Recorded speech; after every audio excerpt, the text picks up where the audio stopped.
bandam deydi Alloh taolo. Qur'onda aytadi. Ko'p narsaga aqling yetmagani uchun men aytsam mayda gap demagin deydi. Bular bo'lmasa so'rab o'tirmagin deydi. Bir shohi jahondan borib kichkina bir narsa so'rasang taqir bo'ladi. So'raganda shu og'zingga siqqanicha narsa so'ra degan.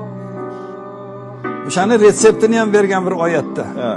Robbana faghfir lana zunubana va kaffir anna sayiatina va tawaffana ma'al abrar. Va shu zo'r gap degan. Poka Parvardigor, yurish turishim, o'tirishim hammasi seni rizqoling nazarida deb bilyapman. Dargohingda qabul aylagin, borimizni oshirib, yo'g'imizni yashirishingga ishonaman. Yagona iltimosimiz Parvardigoro, bu dunyoda oliyjanob insonlar orasida yashab o'tishni nasib qilgin deb so'ranglar degan.